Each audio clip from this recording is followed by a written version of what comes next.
Students, आज हम discuss करेंगे डिस्ट्रक्टिव डिस्टिलेशन ऑफ कोल के कोल की जब हम डिस्ट्रक्टिव डिस्टिलेशन करते हैं तो हमारे पास क्या प्रोडक्ट आती है। कोल जो है, कोल को हम क्या करते हैं, जब हम इसको क्या करते हैं, हीट करते हैं।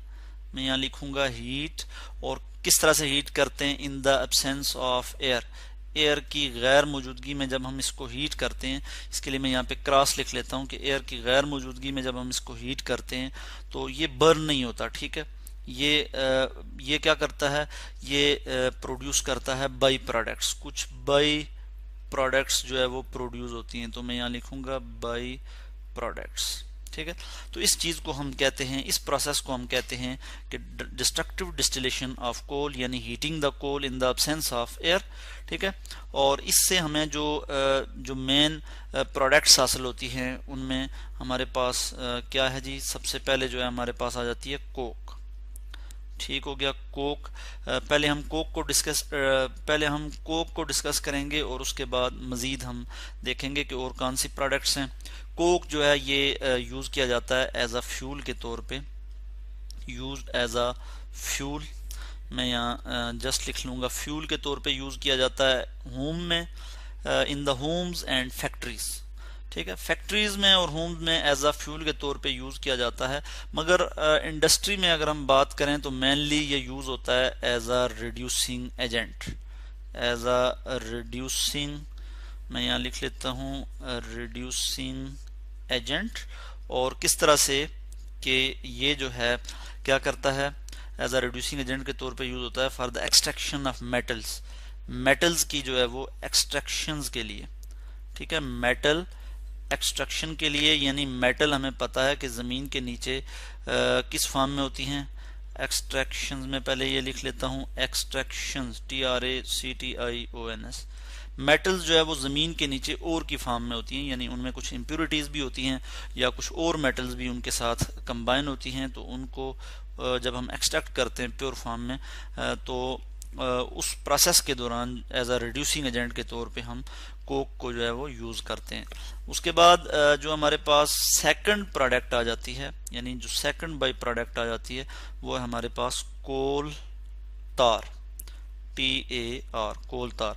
कोल तार जो है ये क्या है जी, ये मिक्सचर है ऑर्गेनिक कंपाउंड्स का। बहुत से ऑर्गेनिक कंपाउंड इसमें मौजूद होते हैं।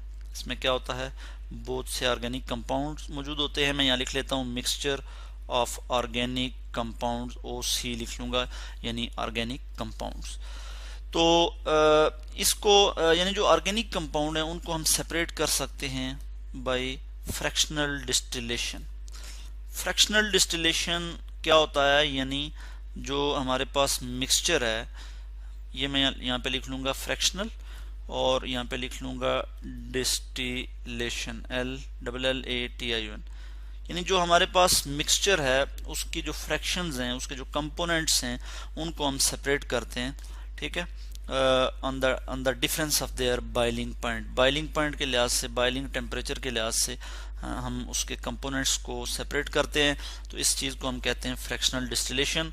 और चूंकि कोल तार हमने कहा कि मिक्सचर है बहुत से ऑर्गेनिक कंपाउंड का, तो इसमें से हम जब कंपाउंड सेपरेट करते हैं, जो हमें कंपाउंड हासिल होते हैं उनको हम यूज़ करते हैं फॉर मेकिंग सोप, सोप बनाने के लिए। ठीक हो गया, और इसी तरह से हम देखते हैं कि डाइज क्या होती हैं, कलरिंग कंपाउंड्स होते हैं।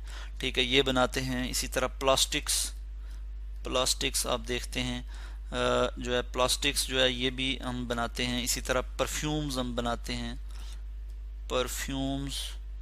इसी तरह से हम और क्या बनाते हैं जी, हम ड्रग्स बनाते हैं जी, उन कंपाउंड से जो हम कोल तार की फ्रैक्शनल डिस्टिलेशन से हासिल करते हैं। इसी तरह जी हम और क्या चीज़ प्रिपेयर करते हैं, इसके अलावा हम number of compounds, pesticide, PESTICIDES, pesticides, और फिर एक्सप्लोसिव्स यानी कि धमाका खेज जो मवाद है वो बनाने के लिए जो है हमें ये जो कंपाउंड हमें हासिल होते हैं कोल तार से, उनसे हम ये चीज़ें जो है वो बना सकते हैं। इसके अलावा फ्रैक्शनल डिस्टिलेशन से, कोल तार की फ्रैक्शनल डिस्टिलेशन से हम नंबर ऑफ ऑर्गेनिक कंपाउंड हासिल करते हैं। जैसे मैं यहाँ पे लिख लूँगा बेंजीन, बेंजीन जो है एक ऑर्गेनिक कंपाउंड है, ये हासिल करते हैं। टॉलीन, TOLUEN, टॉलीन हासिल करते हैं। इसी तरह से फिनोल हासिल करते हैं, PHENOL, फिनोल, क्रिसोल, यानी बहुत से जो है हम जो है वो प्रोडक्ट्स या ऑर्गेनिक कंपाउंड्स हासिल करते हैं। नेफ्थलीन, NaPHTHALEN, नेफ्थलीन, ठीक है। एंथ्रासीन, मैं यहाँ वो भी लिख लेता हूँ, ANTHRA, एंथ्रासीन, CENE, ठीक हो गया। तो ये जो है कुछ प्रोडक्ट्स हैं जो हम कोल की फ्रैक्शनल डिस्टिलेशन से हासिल करते हैं। नंबर 2 हमने बात की कोल की। अब नंबर 3 पे हम बात करेंगे अमोनिकल लिक्वर की।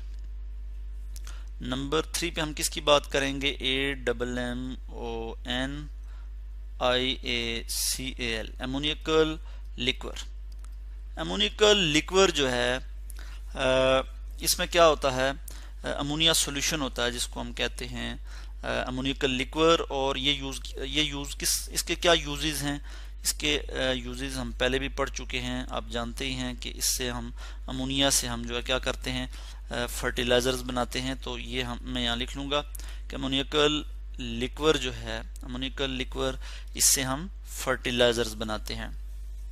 और फर्टिलाइजर्स में मैं यहाँ पे लिख लूँगा, जैसे हमारे पास अमोनियम सल्फेट है, मैं यहाँ लिख लूँगा अमोनियम सल्फेट। इसी तरह मैं यहाँ पे लिख लूँगा, और क्या हमारे पास अमोनियम सुपर सल्फेट है, ठीक है। ये जो है हम बनाते हैं। मैं इस चीज़ को यहाँ से कॉपी कर लूँगा और मैं नीचे लिख लूँगा अमोनियम सुपर सल्फेट। यहाँ पे मैं लिख लेता हूँ अमोनियम सुपर सल्फेट, ठीक है। यानी ये क्या है, ये फर्टिलाइजर्स हैं जो कि हम ऑर्गेनिक मतलब जो कि हम अमोनिकल लिक्वर से बना सकते हैं, SUPER, अमोनियम सुपर सल्फेट। उसके बाद हम नंबर 4 पे बात करेंगे कोल गैस की। अब हम किसकी बात करने जा रहे हैं जी? कोल गैस। और कोल गैस क्या होता है मैं यहाँ पे डिस्कस करता हूँ कि कोल गैस जो है, इसको टाउन गैस भी कहा जाता है। ये मिक्सचर होता है हाइड्रोजन और कार्बन मोनोऑक्साइड का। किसका मिक्सचर होता है जी? हाइड्रोजन एंड कार्बन मोनोऑक्साइड, इनका जो है ये एक मिक्सचर होता है। मैं इस चीज़ को यहाँ इस तरह से शो कर लेता हूँ, इनका क्या होता है जी? मिक्सचर। और ये जो मिक्सचर होता है ये कंबस्टेबल होता है, यानी ये जल सकता है, जलने के काबिल होता है। और ये जो है एक्सीलेंट फ्यूल के तौर पे कोल गैस को, चूंकि कंबस्टेबल है तो इसलिए ये कोल गैस को एक एक्सीलेंट फ्यूल बना देता है। यानी हम कोल गैस को यूज करते हैं एज अ फ्यूल के तौर पे, FUEL, ठीक है। तो इस तरह से आज हमने डिस्कस किया डिस्ट्रक्टिव डिस्टिलेशन ऑफ कोल, कि हमने बात की कि जब हम कोल को इन द एब्सेंस ऑफ एयर जो है वो हीट करते हैं तो हमारे पास बाई प्रोडक्ट्स हासिल होती हैं, जिसमें हमने बात की कोक, कोल तार, अमोनिकल लिक्वर, कोल गैस और कोक की, ठीक है। तो ये जो हैं बाई प्रोडक्ट्स, इनसे हम फिर नंबर ऑफ ऑर्गेनिक कंपाउंड्स हासिल करते हैं और उसके जो है उससे हम जो है मज़ीद कुछ जो है वो कंपाउंड जो है वो बनाते हैं। इस तरह से आज हमने डिस्कस किया डिस्ट्रक्टिव डिस्टिलेशन ऑफ कोल।